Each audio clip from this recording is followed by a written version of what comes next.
Hi, and welcome to episode 30 of the Austin Downbeat. I'm Kat, your host. Thank you so much for watching and subscribing. I have a great show for you today. But first, as you know, we always start with the rundown for this week, October 24th through the 31st. Happy early Halloween. So tonight is Tuesday. So that means we have Pat Byrne at Downtown Social, Carolyn Wonderland at Continental Club, and Rosie Flores at Continental Club Gallery. Tomorrow night, Madame Radar is at Music on Main, which is up in Round Rock. Thursday, the 27th, Brittany Lobos is at 360 Uno. Adrian Quesada is at the Mohawk. Cheryl Crow's coming into town at the ACL Moody Live Theater. And Bonnie Whitmore is at the Continental Club Gallery. Friday night, Josh Abbott Band is at ACL Live. Scott Collins is playing at ABIA. Paul Coffin is at Lucktoberfest, and Eric Betancourt, who's going to be on the show soon, Treaty Oak, he's there. Saturday, we have a bunch. I had to write it on 2 pieces of paper. Saturday, Jeff Plankenhorn is at Sessions on Mary. Ghostland Observatory, love those guys, are at Buck's Backyard, as well as Urban Heat is at the same place, Buck's Backyard. Andrea McGee, come on the show, please. She has a new album called Belfast Girl. She's at the Saxon Pub. And Motenko is at the Continental Club. That does it. That's all for Saturday.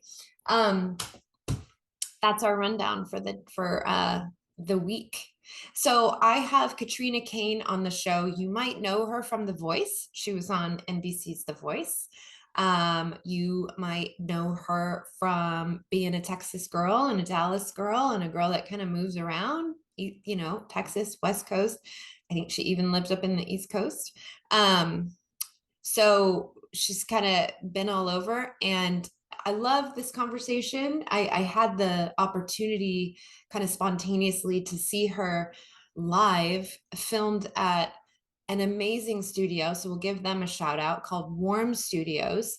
Not only does Warm have a studio, but they also have Warm Audio, where they actually make audio equipment. So shout out to them. Be sure to check them out.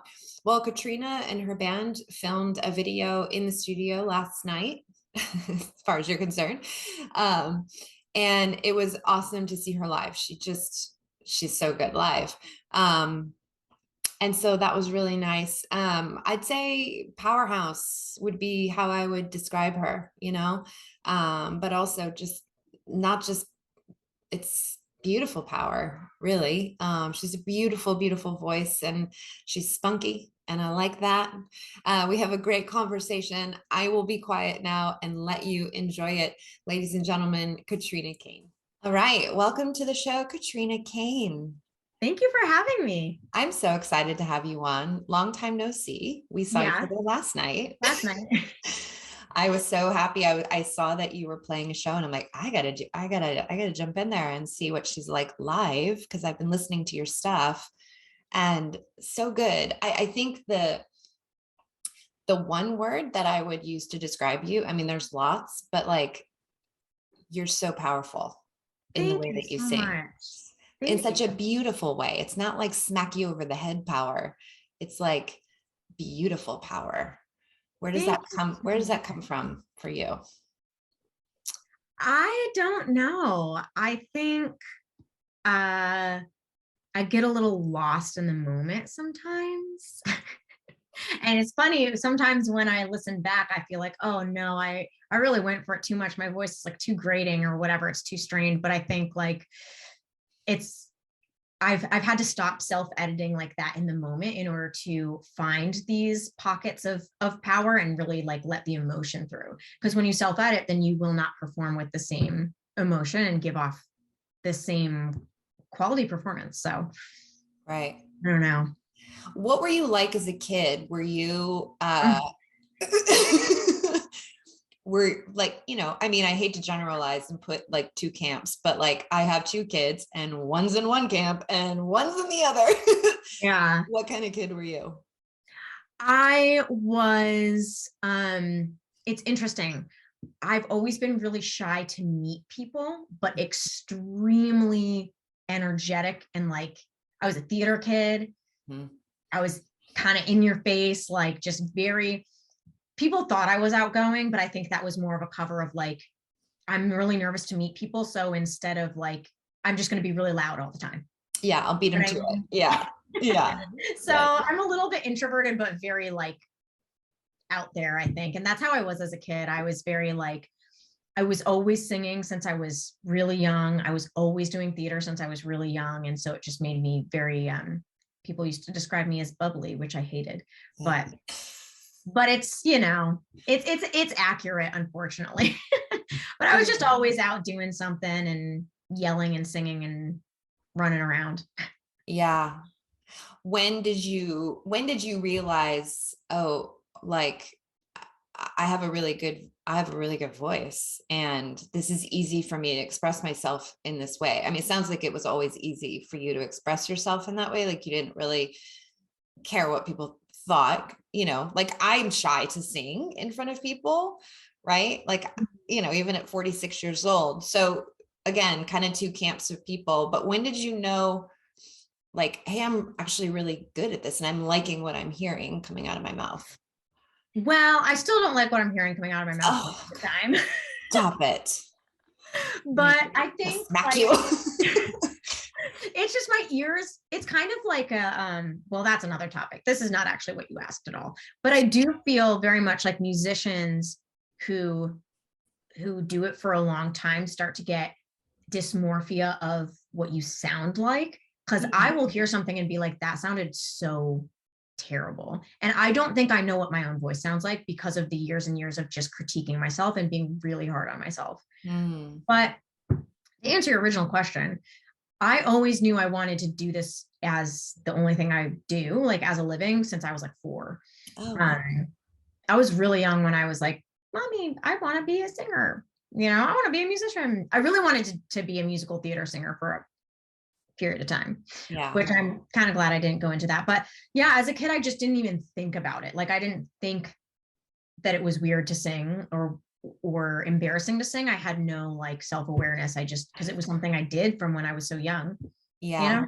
Yeah. Yeah. Yeah. Um, It's just always so interesting to me because we're not all like that. And so it's just like I'm so envious in a way of just being like, just to have that level of comfort and to not really give a shit about what people think. I love that.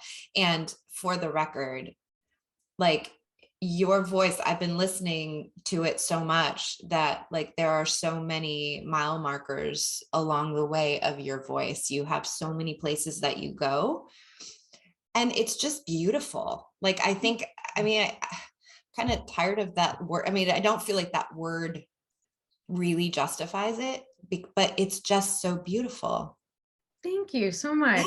I mean it. Like it's crazy. I can't imagine that you think it's not ever. I just listened to it too much. Yeah, yeah. So It's walk me through your musical journey. So since you've been doing this for so long, what has it been like over the last, I don't know how old you are, but I'm assuming you're in your 20s at least, right? I'm 33. What? I was like, oh, there's not a lot about you. And that's the thing too. I sit very genuinely curious about you because I don't really know a lot about you. There's not like a ton out there, which I kind of like. Um, That's intentional. yeah, no, I like that. I appreciated that. So I'm like, I can really sit in a genuine seat of curiosity and go, okay, tell me everything. Yeah. Um, yeah, my family is like super private, so I never really talk about it or put it out there. And I think part of that too is like it's hard for me to identify with like a certain place or a certain thing because I have moved a lot and I've also tried different genres a lot. So there really doesn't end up being a huge like history of like what I've done. But Mhm. a summary is I have been singing since I was really, really little, and I did a lot of like community theater, Mhm. and high school theater. I was not exposed to like being in rock and pop bands really at all when I was growing up. It was all classical and choral and Mm. whatever I could find in my really small town. Mhm. Um, and when I graduated high school, I went for 1 year to Boston University for opera, actually. Oh, wow. And I I was like, I don't like that. I really wanted to do jazz. Uh-huh. Meanwhile, since I was 16, every time I would like go to a jazz camp or go try to do something cool, people would be like, you are a country singer. And I was like, Mm. no, I'm not. Oh, At the wow. opera, I decided I wanted to do jazz. So I transferred to North Texas in Denton, where I did Mhm. eventually study jazz, or I did study jazz when I got there, and I got my jazz degree. And again, everyone was like, you're a country singer. And I was Oh. like, no, I'm not. And then I started doing cover bands. So I lived in DFW for about 10 years and I did a ton of cover band work. Um, and people would be like, oh, you should do more country songs. So then I got hired as a session singer. And for a very long time, and I still do this from time to time, but for a long time in Dallas, I was singing studio sessions like commercials Mhm. and all the radio IDs and the radio stations I got. My genre was I was the country girl.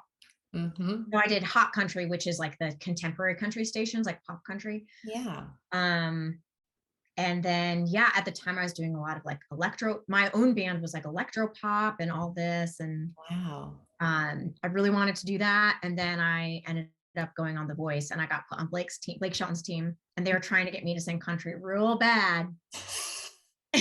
No. I was like, no. And the thing is, I have always loved country music. The first concert I ever went to was Bob Dylan, Willie Nelson when I was 10.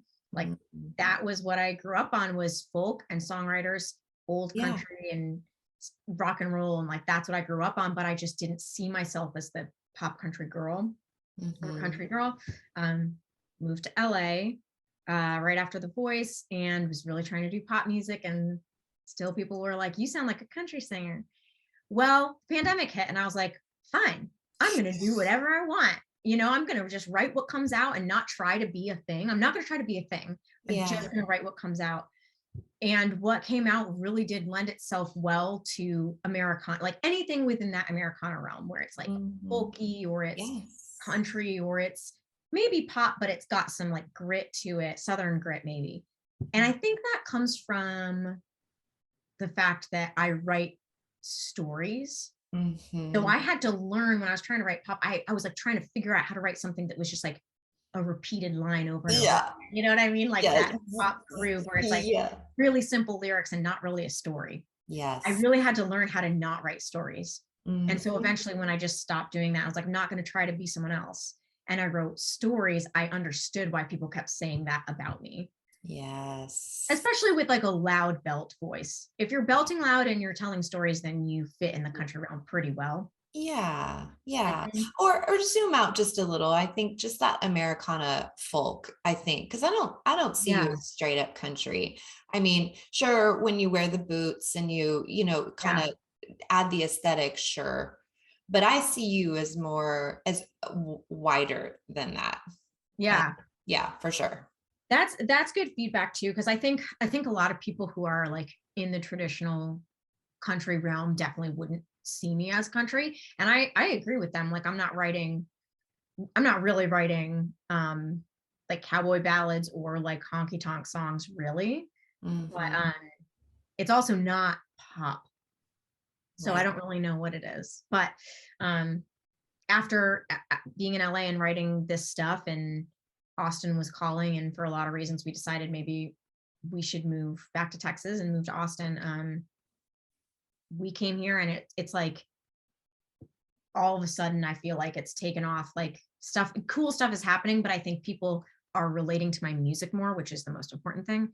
So Why do you think that's yeah, happening specifically? And how long, when did you move in to Austin?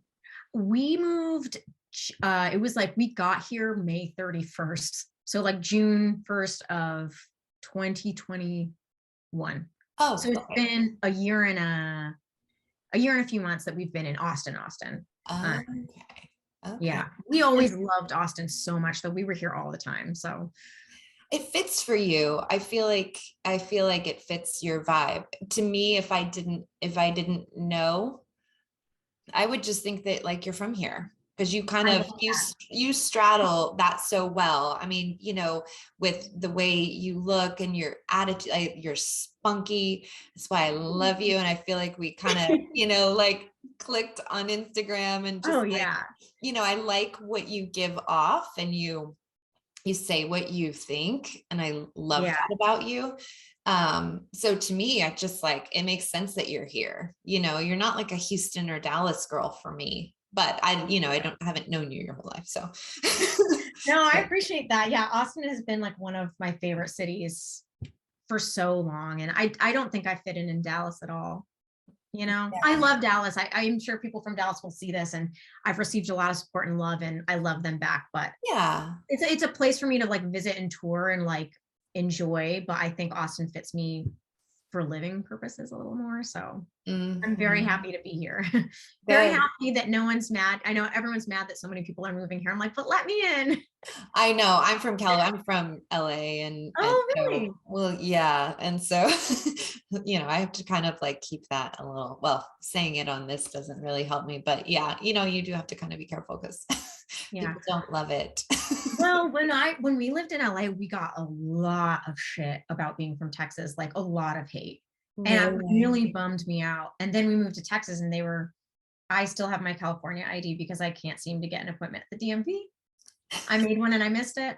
Anyway, so police don't get mad at me, but I need to update my license. But people get really mad about California. So I'm like, oh my gosh, can't win. Everyone I just love each other. Yeah, yes, yes. Yeah. Okay, so now you're in Austin. And what's the plan? Are you gonna put some new music out? Like, what are you cooking up? I feel like you're cooking something. Oh, I'm cooking a lot. I got a lot in the oven right now. Okay. Um, yeah, so we put on this show last night that was amazing. And Mhm. I have this dream. And for anyone who like, I don't know if we have mentioned this yet, but so this show was a show at Warm Studios, and it is the studio section of Warm Audio, who makes Mhm. microphones and other pro audio equipment. And they have a gorgeous, gorgeous state of the art studio. You saw it. Oh my gosh. I did you get a chance to see the control room at all? I I stole a few glances. I didn't get Oh, invited for a tour, but I love walking I through should have a taken you studio like back that. there. But yeah, no, I saw it. I mean, the whole space was gorgeous. Yeah. Yeah, it's a treat to have. I know there's plenty of beautiful spaces in Austin, and Mhm. I've been there, and but it's definitely good to have another one. Never too many Yes. studios, in my opinion. A gorgeous space. So we put on a live show there, and it was filmed, and so Mhm. that's a big project. Is I was telling someone last night, it's just kind of a chicken and egg situation with musicians. You're trying to get booked, and people are like, well, send me a video of you playing live with the band. And Mm. it's like, well, I don't have one. Well, I can't book you. Well, then how do I get a video if no Right. one will book me? And Yeah. so that was kind of part of it. I've been playing some really cool shows, but I was like, I really do need some, I need some pro quality video that's live in front of an audience. But I also have been loving working in the studio, and I would love to show it off. And I Mm. just thought, what a cool event we could maybe put on. So that's what we did. So that's one thing. Mhm. So hopefully those will be coming out. And um, two of the songs we filmed are not released yet. So we Yes. have hopefully an album at the end of the year. So Okay. there's some songs I'm sure you've heard on my Spotify that are like Gold and Things I'll Never Say Mhm. that are in this realm, and those will also be on it. But we got a bunch more songs that I say we because it's a team effort, but I wrote them. They're my songs. But yeah, those will be coming out. So I'm debating between an EP and an album, but we'll roll out a couple singles and then drop that. I got new merch that just got approved today. Oh, fun. So a lot is happening. And then hopefully some more shows coming up down the line. That's So awesome. One yeah. request. I absolutely love the song Dizzy. Thank you so much. I think it allows you to show off a part of your voice that really, really shines when it's quiet, and just when it feels like it's just your voice in the room. Yeah. Gorgeous. Gorgeous. Like, I want to Thank hear it you. again, but I can't hear it again because Yeah. It's not out. so put that out. That's my one Okay. request. It's perfect. It's Thank you. absolutely perfect. So yeah, I loved that one. It was really, really good. Thank you. I wrote that, yeah, like 4 weeks ago today. Oh, wow. September 19th. I actually have the lyrics behind me on the piano that I have my original lyric sheet. And yeah, I just kind of wrote it and it ended up really cool. Yeah. So actually that was the first time I had played that with like other people. We rehearsed at 10 p.m. the night before and then did the show yesterday. So it's like very new. Is that nerve-wracking to take something that new that only you have been kind of intimate with, and then you give it to, three guys and you rehearse it, and then it's like, okay, we're gonna give it away. I mean, what's that feel like? It really depends on the song. Like it depends on the song and it depends on the players. So Mhm. like sometimes I have songs that I have this nagging feeling it's not finished or it's not exactly how I want it to be. And Mhm. I find when there's songs like that, I tend to be like really not confident with them. And so I'll bring them to a band and I'll be like, oh, it kind of sucks, but which is never a good way to Right. present yourself. And it's because I'm like just not sure that it's good. I'm not sure that it's really what I want it to Ready. be. Yeah. Yeah. But then there's also an element of like finding safety, I think, with the people you're playing with, because it's a really emotional experience and it's very intimate to like share music with someone. Yeah. To be in that moment and to be like, you're always making eye contact, you're playing, you're creating something together in that moment. In the moment. Yeah. Yeah. And that can be really, really vulnerable. So it's really weird. Like I so for that song, this is actually a very good example. For that song, it's something I wrote and I was really confident with it. And I loved the way it turned out. And I ended up playing it with my husband, who like, it's a song about being in love. So most of that is like inspired by him. And then the bass player, Mike Luzecki, I've known him 14 years. Like he's one of my closest friends. So it's like I felt very comfortable doing that. Months and months ago, I had to film a video with of a cover for something, and I had to go in, and it was someone I hadn't really ever I had played with him before, but I hadn't played this song, and I was very insecure because I didn't think he liked me, and I don't know him that well. And Mhm. this wasn't even a song that I had written; it was a cover that we were doing together, and I didn't want to do it. In I your was like head. not myself. Yeah, I was like, oh, I'm sorry, I don't know. Like I promise I know how to play it, but it's just not very good. Or I haven't had coffee. Like you make all these excuses. And Yeah. it's so interesting the difference. And I think the difference with that is I didn't trust that person, but I trusted these guys. And Mhm. that can be like a huge difference. And I trusted this song too, you Yeah. know? So I I don't think know. I thank you for sharing that. I think, one of the things I love about having these conversations with people like you that do what you do is every once in a while we do get to kind of dip down into the nuance of like what it's actually like to do what you do. Yeah. Because I'm in the audience and I walk through that door and step up, to watch you, and you have all my votes, like there's no doubt, right? Like every single one of us last night that are watching you, like we're in, we're Mhm. in. There's no convincing us. We walked in the room convinced and excited. And to know that you have that side of the experience is, I think, really valuable, not only for my side of the equation as a viewer and a listener, but also for other musicians too that Yeah. watch the show. I think that's one of the things I love about doing this and having these types of conversations. So I appreciate you kind of sharing that and expanding the experience of like what it's like, because we Yeah. think you're like superwoman because Thanks. you make it look so easy. Yeah. You seriously do, and we're all like, woohoo, yeah, she's just making it like this is just what she does in her sleep, right? So to know that you have actual human feelings is really nice to know. Yeah. Well, you touched on something that's one of the things that took away a lot of anxiety about performing for me was someone told me once, and I can't remember. I mean, I must have been like in my late teens or early 20s. And I'd already been performing for a while, but there were still moments where I would start to get like really nervous or just not want to do it. And someone said to me once, nobody is rooting for you to fail.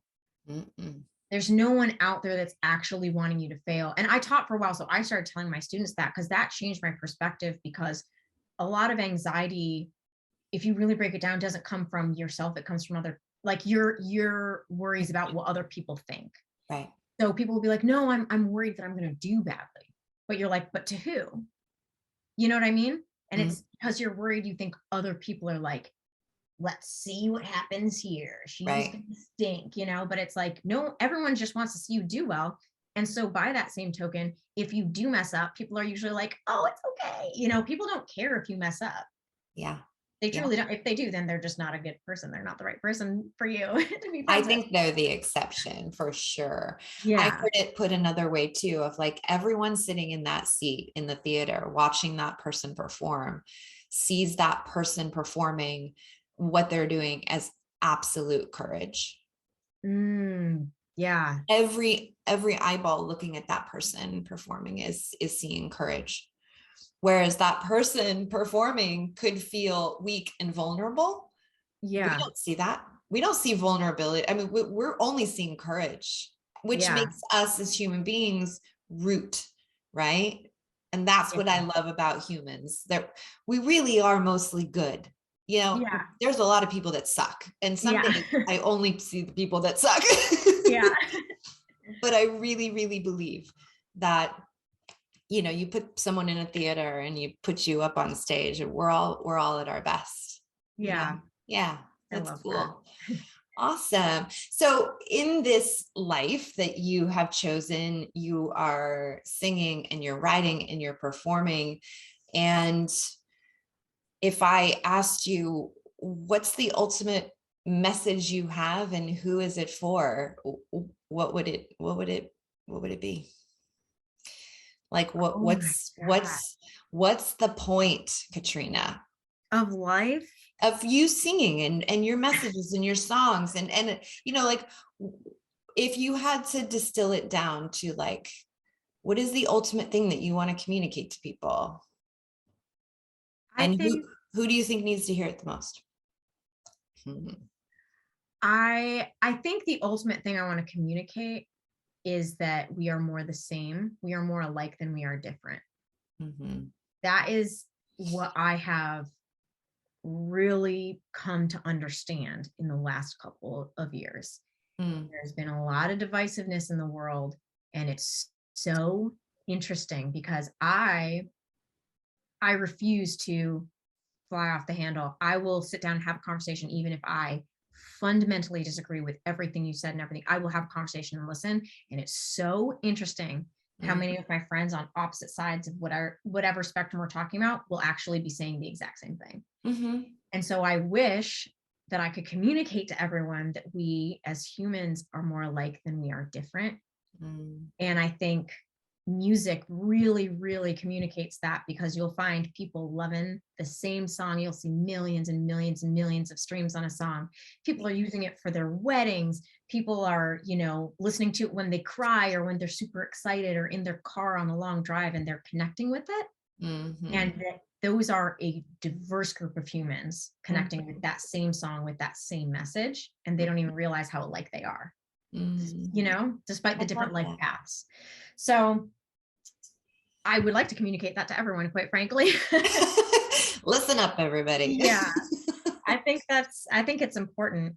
But that is like my big thing. And I think it's especially true for music, Yeah. you know? And this, I think the stories that, because you are a natural storyteller and you tell them so beautifully. And one of the things that I love about talking to people that do what you do, is this special thing that writers, songwriters, writers in general do, is they sort of sit inside and like take a bath in a moment Yeah, and yeah, just explore that, and then just write about just that, like 360 around that, and really kind of pull off the covers for those of us listening, and it educates us and it makes us feel all at the same time, which I think makes the learning go and the stories go deeper, right? Because Mhm. we're feeling while we're learning and exposing Yeah. ourselves. So I think it's the perfect medium to do what you're trying to do. And I think that's why music is so powerful to people. And exactly what you said, it can affect every cross section of type of human being and every belief system and value Yeah. system. And so it's so, so, so powerful. That's wonderful. So what is going well for you in life right now? Like in your career, like what do you feel like you have a total handle on? And then what is super challenging? Okay. I think I do really well live. I do not Yes. do well on social media. I can't It's do it. like a whole I job. well, yeah, the time commitment is I know. insane. I mean, Preach now it.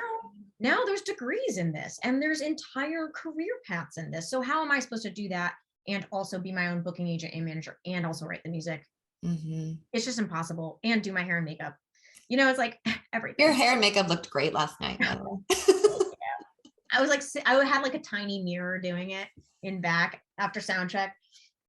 Sound check ran like kind of long because we were figuring out some stuff. And finally, I was like, I have to go get dressed, you guys. Like, I have to, because it's just a room full of guys, Yes. Like, I don't think you understand that I'm stressed out because I'm not dressed right now. Like, I'm wearing my like gross clothes. But anyways, I think I do really well live, and I've come to realize that. And it's a lot of things. I think I'm comfortable on stage and I can connect people with people well there. And I Mhm. think I connect with them better in person. Um, it sounds better. It's easier for me to hear in a great room with a great sound system, and I can lean into all the nuances of the acoustics of the room, and it Mm. makes me feel like I'm having fun. That is communicated. On the other side of things, one of the most important things is being on social media, being on the internet, and I just can't do it. I don't want to sound like an old curmudgeon, like I don't understand it. Take it off my lawn.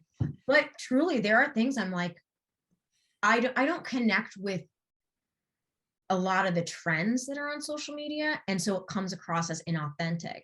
Mhm. And if I'm my authentic self, I probably just sound like kind of sassy and have a lot of attitude, which not come across well either. So I end up posting like nothing. Yeah. I can't do it. And when you're just sitting in your room with a guitar, and some people will set up their entire recording studio situation. I have a nice mic. I don't know if you can see it. Warm audio Oh, mic, plugging it. oh, I I like. have on a boom arm and had a big setup, but it's exhausting because then you need to edit it all together for every video that gets 100 likes, and then you have got to do it again. And Stay in the algorithm. Yeah, it's it too is kind of much. rough. I feel like we should just do the bare minimum at this point. Yeah. Just I do the mean, bare minimum. and again, my thing is like, ever since, I kind of had that, I kind of mentioned like a genre change, really, because I was like, at this point, I'm going to do whatever I want. I'm just going to explore. Mm. And what I understood with that was like being authentic is really important. So if Yes. that means I'm not doing what the trendy thing to do is, that's okay with me, because when I've tried to do the trendy things like the lip syncing in the car videos on TikTok and like doing a little dance with it, it looks stupid on me. It looks dumb because I'm not into it. And Yeah. people can tell. Yeah. So The rule is if you don't like the rule in my family with my kids, like I hate the word sure. Like if I ask them a question and I'm like, hey, do you want to go out to eat tonight? Sure. Mm-mm. It's either a hell yes or it's a no, which speaks to my larger point of yeah. it's either a hell yes or it's a no. Like, don't do it if it's not 100% you. And you're like, I can't wait to do this. I have to tell you, my favorite comedian is she's called Beth Stelling. Do you know her?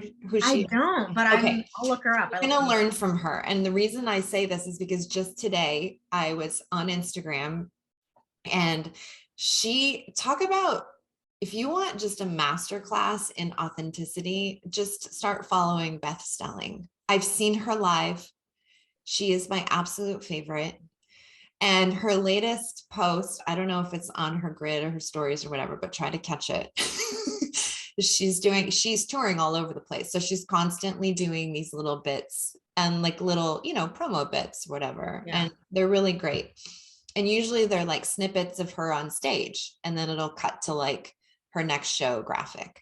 Well, this one is her sitting in the hall on the floor, crouched down, and it's her filming herself, and she's eating out of a to-go box, and she's like, "Hey guys, I'm gonna be it." And she's like eating pie with like a weird spoon, and she's like, "I'm gonna be," and she looks like hair in a ponytail, whatever.